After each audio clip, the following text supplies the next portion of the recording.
and I'll call to order Regional Council meeting. Developing meaningful relationships with our Indigenous neighbors is a priority of the Northern Rockies Regional Municipality. As such, we are collaborating with First Nations governments and Indigenous organizations to develop a respectful and meaningful territorial acknowledgement. The work also presents an opportunity to learn more about the culture and history of Indigenous peoples of our region. Please be advised that tonight's meeting is available for the public to attend virtually, is being streamed and recorded. Should virtual attendees wish to address council during either the public comment period or the question and answer period, use the raise hands feature on your webinar controls. When it is your turn and are prompted, unmute your microphone, state your name, and ask your question. Once your question has ended, you'll be muted again. I have no additions to the agenda tonight. Any councillors with an addition to the agenda? Yeah, I'd briefly like to talk about the Bears of Fort Nelson. Very well. Are there any CAO additions? No, Mayor. Thank you. Can I get a motion to adopt the agenda as amended? Moved by Councillor Penny, seconded by Councillor Souls. All those in favor? Carried. Can I get a motion, please, to adopt the minutes of the Regional Council of May 9th, 2022, Special Regional Council of May 11th, 2022, and the Special Regional Council of May 12th, 2022. Moved by Councillor Roper, seconded by Councillor Gerwing. All those in favor? Carried. Are there any virtual attendees who wish to comment on tonight's agenda?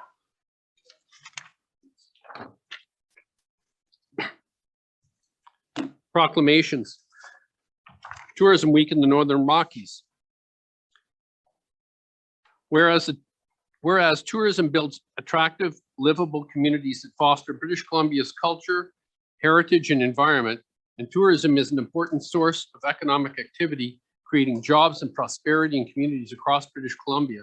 And whereas the tourism sector has remained resilient during COVID-19 pandemic, making extraordinary sacrifices, and whereas tourism creates opportunities for individuals and families to discover the people, cultures, and beauties of the Northern Rockies, and whereas tourism gives visitors and residents access to incredible variety of experiences right in our own backyard, and whereas the tourism industry makes a significant contribution to our standard of living as a community and to our quality of life, and whereas tourism businesses buy goods locally, hire locally, and retain profits locally. Now, therefore, I, Mayor Gary Foster, do hereby proclaim the week of May 29th, 2022 to June 4th, 2022 as Tourism Week in the Northern Rockies Regional Municipality.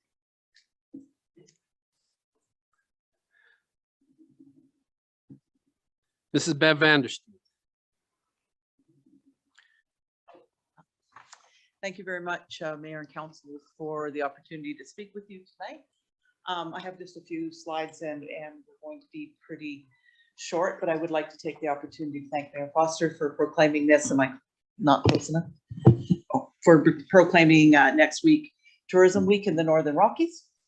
And I always like to give you a few comments that we get in the guest book, and we're pretty early in the season yet. So I did keep my favorite one, which is from last year about the tripping beauty of Highway 97. But my favorite one so far this year is they're heading to Alaska where it will be warmer. So I did have another slide there, and I'll just speak to it briefly. It's not a secret to anybody because it's a slide I always show with the statistics for the annually that I do for you every year. And it's I just wanted to kind of point out that we are seeing an increase. So we're still down. The year to date in May, we're down about 50%, a little bit more than we were in 2019. But we have tripled last year's and quadrupled the years before. So I'm pretty pleased about that. And it's certainly the right direction. And then this is what I just handed out to you as well. This is the flyer. We have this going in the paper tomorrow. And it's showing some of the activities that we planned for next week for Tourism Week, starting with an open house. And I wanted to take this opportunity to invite Mayor and Regional Council to not only attend the open house, which is Sunday from 1 to 4, but to take the opportunity next week to come in and play being a counselor. Come and be a tourism counselor in the visitor center. We used to do this a number of years ago. And I think it's a great opportunity both for the public, for my staff, as well as for you to just get a feel for what goes on there. It's a little, we're still not in the busy season, but if you can make it, we would really appreciate it. Just let me know what time and we'll make sure we're ready for you. So as part of Tourism Week, we'll be holding that open house. We've also got a trivia hunt/contest going, which is on the back side of that page. And we're going to be doing a coloring contest for the kids. And we will also be doing a daily trivia question on our social media. And we'll get some prizes and things like that going for the public. So it should be a busy and fun week. The other thing we're going to be doing is some value of tourism posts on our social media as part of the engagement of residents that's from the new tourism strategy. We wanted to start getting some of that information out there and engage residents on what does tourism mean to the community. So we'll be doing some of that next week. And I'm going to keep this really short. I will not use up my 15 minutes. Oh, sure. So this is the one I was just talking about. And this only goes till May. Well, it goes all year for the other years, but to May this year. And so you can see that we're heading the right direction, but we got a long way to go to get to 2019. And then finally, I thought I would share with you, because I like to take these opportunities with council, I would like to share a little video. This is one of the videos that was done by Northeast BC Tourism Marketing Cooperative. Thank you, Krista. She can tell you more about it. There was a number of them done. And this one just kind of showcases our region. And I think it's important that we do this periodically for people so that, no, that's okay. So that we see our region through the visitors' eyes, because it's pretty spectacular. And when we hear visitors talk about it, it's very spectacular. And on that note, I'm done.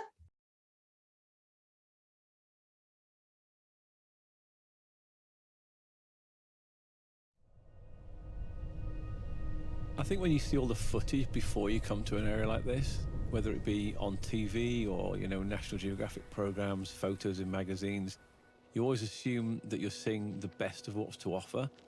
But when you get up here, it's just, that's what it is. It's literally BC at its best.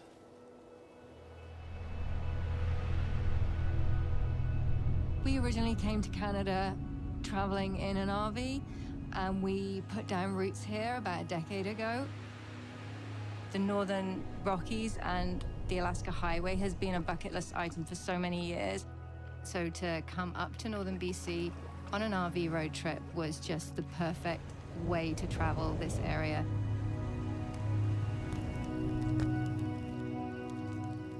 Sitting in your RV, having lunch at the window and literally watching wildlife do the same thing on the other side of the glass is just incredible. Around every corner, it seems, you seem to come across something else to see. We're in their environments, and you get to appreciate that up close and personal.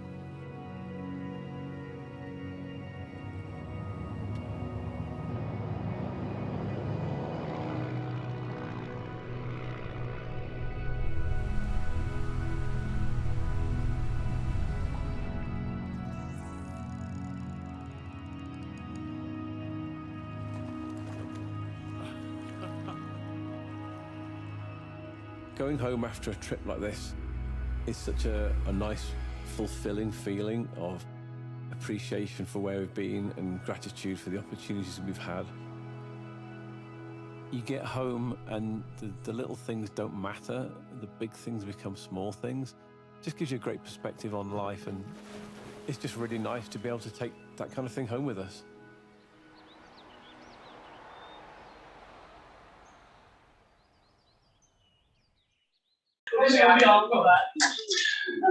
Mrs. Enax, Director of Fort Nelson Event Society, Community Recognition of Streeper Kennels. So so many towns all over BC, Alberta, Canada, and the US for that matter, have a claim to fame. Our town has one that I feel we all should recognize and support. One family that has had 6 generations live in Fort Nelson and still currently do. The Streeper family have resided in Fort Nelson since the 1950s, well known in the world of mushing and to some of the many residents who live in Fort Nelson. Terry Streeper started racing his teams in 1975 and ran his last official race in 2010. His daughter Sarah raced internationally and his daughter Sam raced regionally. Terry's son Buddy started racing in 1985 at the age of 4 years old, and he's now 40. Lena Streeper lived in Sweden and had her own dog team prior to coming to Canada to help at Streeper Kennels. Lucky for Buddy, he won her heart and she now races alongside of him. Their 2 daughters also race on the international level. Alva Streeper ran her first dog race, a 1-dog race at the age of 9 months old in Manitoba. And Clara started out at age 3.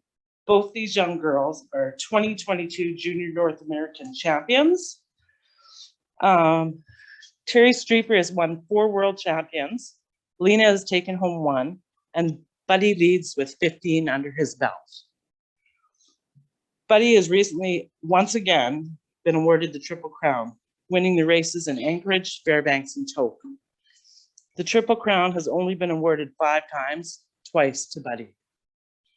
Combined, Streeper Kennels has 57 years invested into the love of the sport and the success of the team. Not only do they have many championships to be proud of, they're the ambassadors of the sport. Streeper Kennels is like the Wikipedia, Google, and an encyclopedia of the mushing world. On a daily basis, people from all over the world reach out to Streeper Kennels for advice and information. Cough here. They truly are the Godfather and Thomas Edison's of dogs. How fitting it would be to have a sign at either end of town recognizing our own world champions. So my printout is not as fancy as Beth's. I'm not that talented. I just gave you a few examples here. The Alaska Highway, we all know Dawson Creek. You know, the tourist is around mile 0. They all stop to take a picture of the little sign. Fort St. John, they class themselves as an energetic city. Ashcroft, actually, this was news. I was looking for pictures. I didn't realize that they had a sister city in Japan. So I guess that's their kind of claim to fame. And all you guys traveling the highway, I'm sure we've all stopped and took a selfie with the beaver in Beaver Lodge. In Lacombe, they have a huge fishing lure, the world's largest. That's their claim to fame. Merritt was a little different because they had the Mountain Music Festival. They have an actual walk of fame through town. They have murals all over the town corridor, and you can actually go on a famous tour, like a walking tour with people. I don't know if it's still running now that the festival's moved. And Houston, BC, the world's largest fly fishing rod. That is a real cool place. We go to Babby, and anybody that knows me and my family, we've traveled with the kids since they were little in the fifth wheel for weeks on end. Driving into Houston, you pull into the center of town and you see that fishing rod sticking out, you pull over. It's all park, you know, it's a park-like setting. There's signs, there's bathrooms, there's garbage cans, a place just to kind of stop, get out, stretch your legs, look around to see what you want to do and where you want to go. But our favorite place is Burns Lake. Right at the start of town, you come down that hill and it's to the right. There's a pullout and there's a great big sign. On occasion, they do have that little love bug, they call it, full of flowers. And it's a great place to stop. Again, you know, I don't know I don't think they really have a claim to fame except for the lakes and the fishing that are around Burns Lake. And on the very last page, I just think how wonderful would it be to celebrate our world champions and draw attention to our fame. Either end of town, I think would be good. A sign, I would love to see it pull out. Only reason being, traveling with the kids in the fifth wheel, like I say, there's places that, as we come in towards a town, we automatically pull over because we know what the pullout's like. Everybody stretches their legs. The dog goes for a walk, the kids run around. And then quite often there's some that we stop at after we've regrouped and got groceries. We throw our stuff in the fifth wheel on the floor, lock the door, go to the pullout, with the signs advertising what's to come up the road, put our groceries away, make lunch, and then carry on. And that's fun.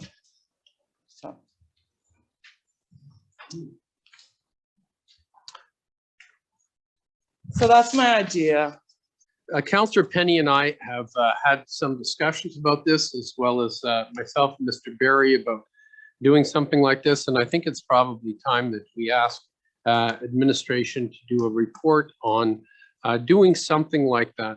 Mr. Barry, did you want to comment on this? Mayor, just, we could absolutely, bring something back for council review and to take a look at. Additionally, we are doing a downtown revitalization plan. So I think important piece of this piece is that looks at things like signage and lighting and different ideas like Brenda brought up.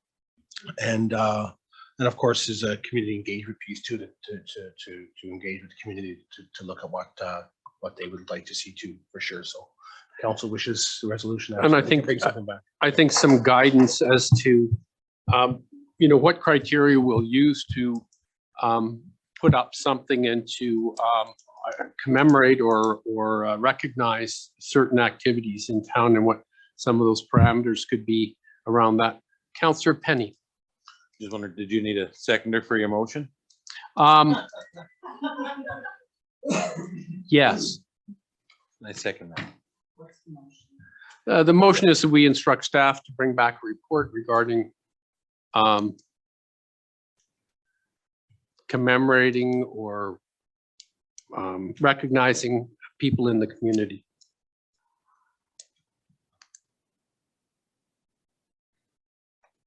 Particularly anybody in the community, or are we just? Well, I think a report can be brought back that is broad, and it would be encompassing of things that people in the community have done that are noteworthy, and under what circumstances we would take some action to recognize those. Councillor Roper. Just a comment that I think it's such a great idea. What a way to celebrate our culture and beautify the community. So I think this is a really good initiative, and I'd love to see a report back to see how we can get this off the ground. Thank you. Councillor Penny. Just a comment that I wouldn't want it to go too broad, because it seems like if it goes too broad right now, it could take longer than if we just narrow it down for this particular instance, because this is something that's near and dear to me as well. I mean, I can't believe that this community has had such a amazing talent in our community. I mean, world famous, world renowned, anything in any community would be recognized, and these guys have been doing such an awesome job for so many years. I would want to keep it pretty cut and dry right now, that we're looking some way to commemorate the Streeper kennels. I think from time to time, there are people that come along in communities that are due recognition for one thing or another. And I don't think there's a bad reason to have some policy around this. And if we're going to be looking at what things we recognize and how we recognize them, I think an admin report would help us guide us to what things we do recognize and how we go about doing it, so that we have a path forward here. I agree with you, Councillor Penny. I think, the accomplishments of Streepers they speak for themselves. And I think we should do something about that. I'd just like to have something that gives us some guidelines going forward for other things that may come along as well. Councillor Gerwing. So I'm just a little bit unsure of how the motion addresses the idea that was brought up in the presentation tonight. So I think I understand where you're going in creating a policy document around how we could celebrate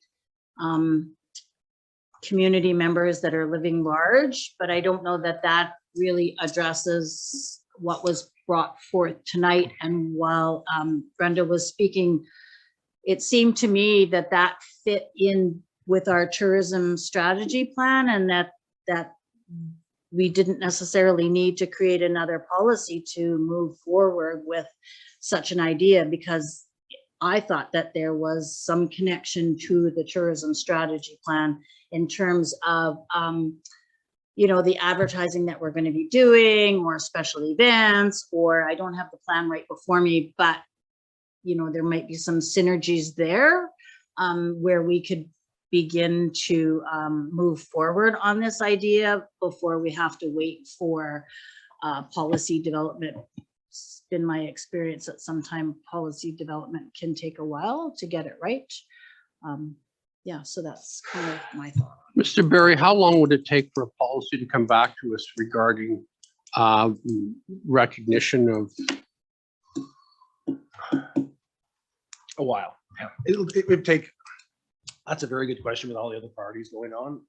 A suggestion would be, Mayor, specific to the requests that came back. Typically with council, we always talk first heard deferred. So it's not typically a good practice to make a decision tonight per se, but it's always good to bring, when I looked at what councils and the discussions occurring, it's I think wise for staff to bring a report back to council specific to this and to talk about what some best practices are in terms of how communities deal with these types of requests per se, and also link it back to, you know, some activities that are currently ongoing if that's part of the discussion or plan with the downtown revitalization piece, but also in addition to linking it to the tourism piece, right? It's just so that council has an ability to have an understanding of how to navigate through these types of questions, because I know that, you know, first response or first reaction, sorry, is typically to, yes, it's a great idea, we like to do this, but it's something that should be just reviewed and discussed by council, and we can bring a report back to kind of outline some of the steps to kind of go through that without having to necessarily bring a policy back to council per se to work on. And I think what I'm hearing is bringing something specific back to this request for council to take have further discussion. Very well. If that's, did I kind of frame that reasonably? As a to bring back a policy to frame a policy specific to that broader piece, would take some time. But at the same time, I think it's important to bring a report back that looks at what are the, you know, typical steps to do this so that council can make an informed decision. All right, so I will amend that motion then that we request administration to bring back a report regarding this specifically, and to move on after that to a broader context after that. Councillor Penny, would you second that motion? I will. Very well. All those in favor? Motion carries unanimously. Thank you. Administration report number 22, third quarter grant and aid requests. Ms. McIver. Thank you, Mayor. So council has before you the 4 applications that were received for the third quarter. So they all meet the spirit of the policy, and the recommendation is that they be approved in principle, and council has more than sufficient budget remaining this year to cover those requests. Very well. Is there any comment on that? Hearing none, I'll make the motion that we approve the grant and aid request. Do I have a second? Seconded by Councillor Roper. All those in favor? Carried. Admin report number 41, Mr. David Dominic. Good evening, Mayor and Council. This report in front of you is a relatively short one tonight, and that's basically to recommend award of the 2022 asphalt roadworks program that encompasses around 3 years worth of work to DGS, who was the sole submission in the tendering process. Are there any comments for Mr. Dominic? Councillor Souls. In recommending this, do you think that there's a high probability that they'll get to the work this year? Well, and basically what we can hold the contractor to is if they are past the substantial performance completion date, we can actually go back and basically impose a penalty on the contractor, as well as looking at bonding options, drawing off of the performance bonding as well. Any other questions for Mr. Dominic? Very well. Can I have a motion then, please? Moved by Councillor Penny that the 2022 roadworks asphalt contract be awarded to Terrace Construction, DGS Astro Paving, in the amount of $5,201,564.53 plus a 10% contingency and all applicable taxes. Can I have a seconder for that, please? Seconded by Councillor Roper. All those in favor? Carried. Thank you, Mr. Dominic. Thank you. Admin report number 42. Krista Vandersteen, that the $5,000 reallocated from the Northeast BC Tourism Marketing Co-op budget be transferred to the operational tourism budget. Good evening, Mayor and Council. At the May 9th council meeting, so the last council meeting, council did decide to reduce the contribution to the Northeast BC Tourism Marketing Co-op based off of other communities' contributions over the last year or two. And then that $5,000 has kind of been sitting in limbo for while we took a look at it. So I am proposing that it be moved to the operational tourism marketing budget, because we have had quite a few new opportunities come up this year, including the one that's mentioned in here, which has just come up in the last few weeks, would be a partnership with Northern BC Tourism, with Destination BC, and Fishing Canada, which is a TV show. So they are looking at coming up and filming 2 episodes in the region, which would be broadcasted in both Canada and the US. So I've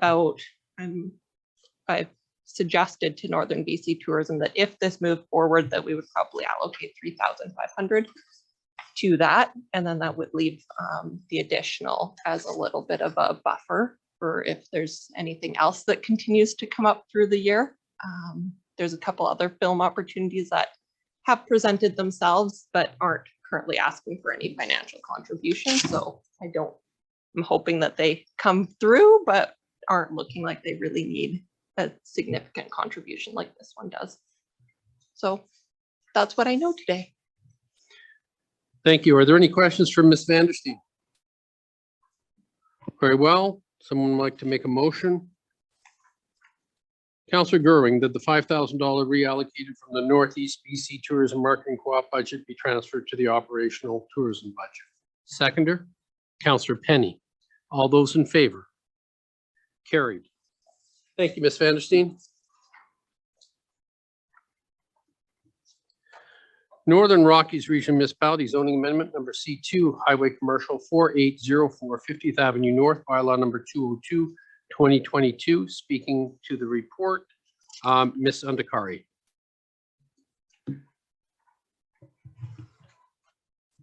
Good evening, Mayor. Good evening, Council. Today we have this report for the Council to consider giving third reading to the zoning amendment bylaw 202 number, and that would allow an applicant to cope with time, as an applicant had requested to hold after the third reading the report has received and before the adoption of the bylaw to complete their legal procedures towards purchasing the land. Following the first and second readings given specific to this zoning amendment on April 25th of 2022, in accordance with the legislation, we have delivered a notice of zoning amendment bylaw by mail to the owners of neighboring properties within 110 meters radius from the subject property. To date, no written or verbal comments have been received from the public. And following the public hearing held prior to this meeting, the requirements of the legislation concerning public notifications are satisfied. We also circulated the referral to the Ministry of Transportation and Infrastructure, as any parcel located within 800 meters of controlled access highway intersection requires approval from the ministry before the adoption of the bylaw. And this is in accordance with the Section 52 of the Transportation Act. As of May 20th, we received a response from Ministry of Transportation requesting a traffic impact study from the proponent to determine the best access management for the site. The concern was forwarded to the proponent from NRRM by the planning staff, and the proponent and MOTI are currently working towards determining the terms of reference for the traffic impact study. At the next regular council meeting, council can choose to approve or deny the proposed bylaw upon reviewing the comments from Ministry of Transportation and Infrastructure, or defer to the next meeting date if further information are required. And that concludes my presentation. Thank you.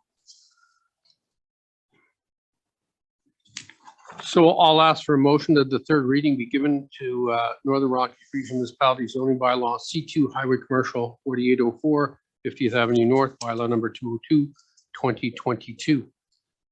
Seconder, Councillor Roper. All those in favor? Carried. Correspondence, Northern Rockies Regional Municipality letter to the Honorable Katrine Conroy, Minister of Forest, restumpage policy for community forests. And letter from Joel McKay, CEO of Northern Development Initiative Trust, read the 2022 grant writing support project number 797820. Received for information, Council Information Package, May 11th, 2022, Council Information Package, May 18th, 2022. New business items, Councillor Souls, Bears. I just heard a bit of chatter about the possibility that there should be a discussion, and so I thought I'd open the floor on that one. Actually, I just wanted to give my own opinion on the bear world. In a sense, I can give a disclaimer because I don't live in the town of Fort Nelson. I live outside of it, but it's a very common practice among most of us. Not everyone, but many people lock their doors in their house when they go home at night, or when they're shutting their house in for the evening. And we do so because we actually are creating a safe zone, a barrier between ourselves and whatever is on the outside of the door. And it's not to say that nobody is allowed to come in, but there is a way of assessing whether they should be able to by a knock on your door. And you can answer the door and you can decide whether you want to open it or close it. It's a fairly simple concept. I think that in the world of, in the history of Fort Nelson and its management of bears, used to be a much simpler process in that the world was, Fort Nelson itself was full of a variety of hunters and so on, and it wasn't that uncommon for hunters or families within the community themselves to dispatch a bear if it was a problem in town. That was actually quite common. I personally know and have had friends. I have a close friend that was killed by a bear, and we have a number of historical maulings that took place in Fort Nelson, and there are papers that you can find that talk about the surprising level of predatory bears that are found in this region. And so I find it unnerving. I do not believe, I think that as a community, we should have the right to close our doors and decide whether or not we allow these visitors to come in. Now, I say that carefully because, of course, some people believe that we're living in bear territory, but I counter and say the bears are trying to live in our territory. It's our house that they're trying to come in to, and we want to vet whether or not they can. So I just think that it's a fairly simple concept. I don't believe the bears should be allowed to run free within our community. When you have parents who are hiding themselves in their house and there's little children that should be free to run around outside where there's lots to learn and lots to do. But if you're locked up because there's bears in your yard and there's no tangible immediate response to remove that, I think we're making a serious mistake and we're running a risk that is not worth running. It's a real risk. It's not pretend, it's real. So that is my opinion. And I think that we should discuss that at some length sometime, but I certainly want you to know that that's where I stand on it. Thank you, Councillor Souls. Any other comments? Councillor Gerwing. Yeah, I think that this has been an issue for now my 8th year on council. It's my perception that it's gone from bad to worse. I think we all came to the realization, or maybe grudgingly acceptance, of visitors in the community in the fall. We were finding a work around that, but like this is the middle of May and we have consistently have visitors within our community. And I get the whole thing about we've got to manage our attractants and we're not doing a very good job. I think most of us are doing a really good job and some of us aren't. And all that is said, but I agree 100% with Councillor Souls is that we live, work, and play in this community, and we really need to find a solution to this ongoing escalating problem. So I don't know what the answers are, but I would like us to be more proactive in trying to find solutions. Councillor Penny. I won't take too much time because I just concur with both other councillors here, but just to add that the fact that we've all been locked down for 2 years from COVID, and now we're finally able to get out and mingle with our friends and have kids get outside and enjoy life again. And these bears are already started here in May, and with a very late spring, and they're already in town in May. So it's a scary subject, and I think it's only a matter of time till we're going to see some catastrophe here inside town limits. Thank you, Councillor Roper. Yeah, I'll just add that not every bear needs to be removed or dispatched, but obviously there are some problem bears that just want to hang around and cause problems. There's got to be some sort of middle ground solution to make our community members feel safe. And right now, I don't think they do. And I think it definitely merits more discussion and possibly some resources from us. Thank you. I would agree with everything that's been said around the table. I am concerned that someday we are going to run into a terrible catastrophe. As Councillor Souls mentioned, he has a friend who has been who lost his life to a bear, and I don't want to see this community go on under the idea that this is bear country and we should all get used to it until something catastrophic happens. So I agree with all the rest of the councillors here that I think we should be proactive on this, and we should be dragging this to the ministry's attention about the dangers that exist. Not all bears are going to attack people, but it only takes one, and it would be a tragedy to lose a child or lose anyone for that matter because of a bear attack. And they do occur. We have seen them, and they've occurred in the Northern Rockies. So I am concerned as the rest of council is. Mr. Barry, perhaps we could arrange a meeting with our conservation officer again on this subject and voice our concerns to the conservation officer about the dangers to the public represented by bears. Councillor Penny. I'm just thinking we could also add it maybe for the UBCM minister meetings that we're looking for. That's one note that we could put there to discuss in a couple weeks. I agree. Mr. Barry, did you need a motion that we ask Mr. I'm sorry, forgot his name. Mr. Clancy, Jeff Yes, Clancy. Clancy, Mr. Yes, Clancy comes before us. Would you like a motion? Do I get a seconder to my motion? Thank you, Councillor Souls. Any comments? Very well, all in favor? Carried. Councillor Gerwing? Yeah, additionally, I would wonder if we have any capacity to start doing some research around what other communities have done. I get that we're going to meet with the COs and, you know, we'll be presented with the matrix, and we've all been down that road before, and it, you know, we're not going to get us any further ahead.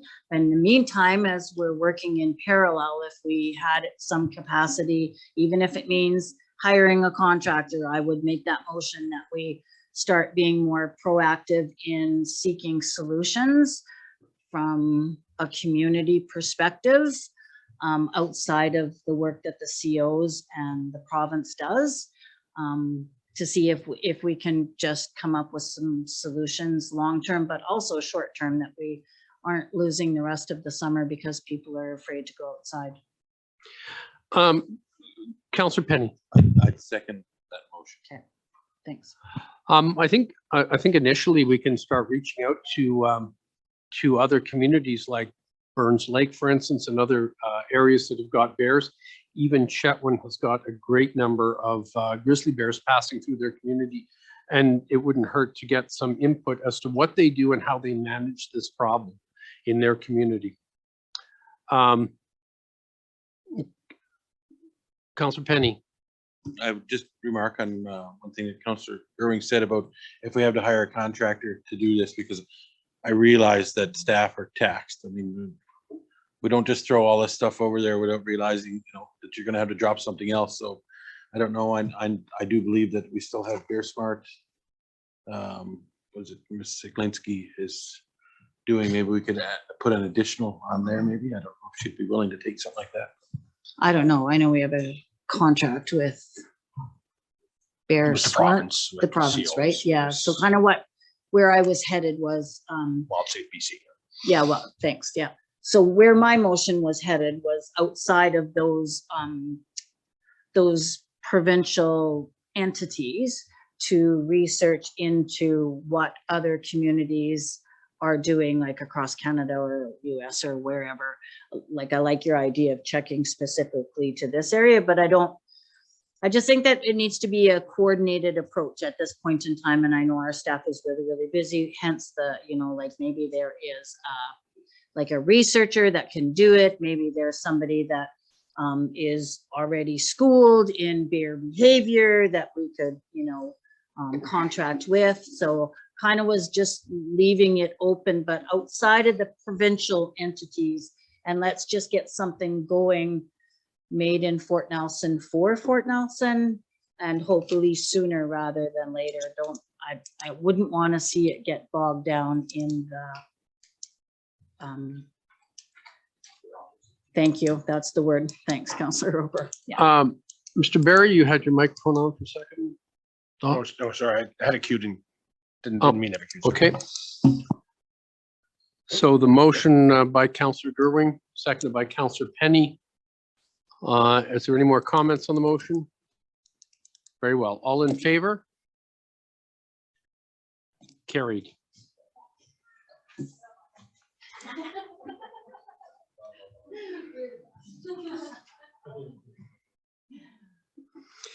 Mr. Barry, cancellation of the 44th Street Sanitary Sewer Rehabilitation Tender. Just want to give council this for information that the tenders, the bids came in well over the projected budget for the project. So there's some advice and legal advice we can discuss in camera. That's privileged information. But just to give council the, just make you aware that we are going to cancel that project this year and look at making some scope adjustments and retendering later, probably in the fall, to do it for our project for next year. I know some people in the room might feel upset who might live in the room.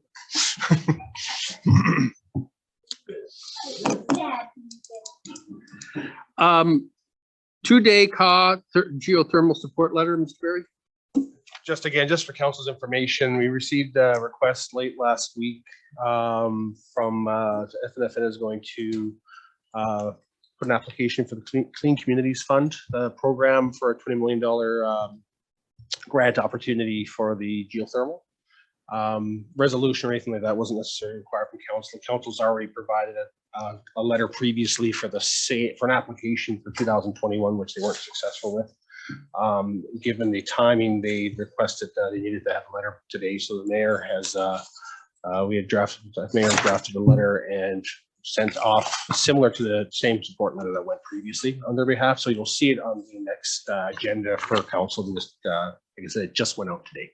So it'll be on the next agenda. So just so council was aware of that, to expect that correspondence.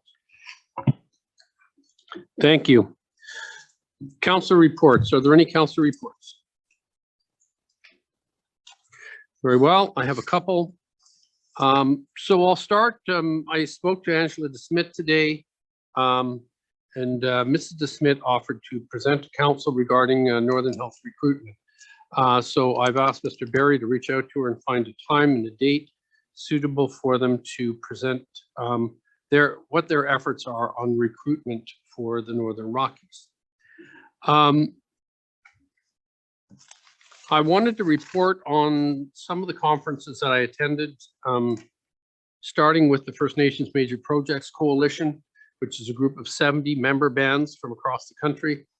And more importantly, it's chaired by our very own Charlene Gale. The theme of this year's conference that I attended in Vancouver was Stronger Together. I urge everyone to take a few minutes to go to their website and have a look at this organization, because I know we'll be hearing a lot about this group in the future. The most important announcement of the meeting was the proposed hydrogen plant in Fort Nelson. Mr. McGregor spoke about $1.2 billion investment. This is being proposed in conjunction with Brian Fair's Peak Renewable Plant. This is an opportunity that both Fort Nelson First Nations and the Northern Rockies are very interested in, and we both will be working hard to see this happen. I also had the opportunity to speak to my friend, Minister Bruce Ralston, Minister of Energy, Mines, and Low Carbon Innovation, for about half an hour on the opening evening's events. The second conference I attended was Council Forest Products with Councillor Penny. One of the most notable remarks was by a former director of the Bank of Canada, Jock Finlayson, who talked about how the world is changing in light of the war in Ukraine and how Canada has what the world wants in the form of resources, and in particular, natural gas. This was a little unexpected in a forestry event, but it highlighted the opportunities for the Northern Rockies for not only forest products, but for our natural gas resources as well. I spoke for a few minutes to Minister Conroy, Minister of Forest, and her Deputy Minister, and I outlined some of the challenges that we are facing in trying to revive our forest industry in the Northern Rockies, including rail service. Third conference was the North Central Local Government Association annual meeting. It was held in Fort St. John and had about 200 local government mayors and councillors from across the North in attendance. NCLGA is comprised of elected officials from all over northern British Columbia, from the Yukon border as far south as 100 Mile House. Its mandate is to advocate on behalf of local governments, and I was fortunate enough to be elected for a one-year term on the board of NCLGA. Everyone welcomed the chance to meet again in person, and the keynote address was delivered by Jody Wilson-Raybould, and it was both informative and moving. And the fourth conference was the Canada Gas LNG Conference, and once again, the Northern Rockies was mentioned when my friend Callum McClure of CryoPeak spoke as a panelist about his company's LNG facility in Fort Nelson. And speaking afterwards, Callum was very optimistic about the opportunities in the Northern Rockies and the potential for expansion of his facilities here. Callum's knowledge and expertise in liquefaction of gases led me to arrange an introduction between him and Peak Renewables team. Dave Nicolishin and the hydro proponents led by Scott Bax. On the first day of the Canada Gas LNG Conference, Chief Gale was a panelist speaking about oil and gas development on traditional lands. She was one of 3 First Nations participants at the meeting. On the last day after Chief Gale had left, the attendees gave her and 2 other chiefs standing ovations for their perspective on the importance of working together to develop our shared resources, including oil and gas. And this perspective was not only shared, but was also welcomed by the oil and gas industry. Are there any questions from the media or the public? I'm going to ask for a motion that the meeting be closed pursuant to section 91I and K of the Community Charter. Moved by Councillor Soul, seconded by Councillor Penny. All those in favor? Carried. I'll call the regional council meeting back to order again. Mrs. McIver, is there anything to rise to report? Yep, so moved by Mayor Foster, seconded by Councillor Penny, that the Northern Rockies Regional Municipality enter into a building inspection services agreement with Port Nelson First Nation for a 3-year term utilizing the fee structure outlined in Schedule B of the Northern Rockies Regional Municipality Building Bylaw number 111, 2015, plus a yearly rate of $2,467.91 in consideration of municipal, residential, and business taxation rates related to building inspection services. Carried unanimously. Thank you. And having no further business, I'll call this meeting adjourned. Thank you.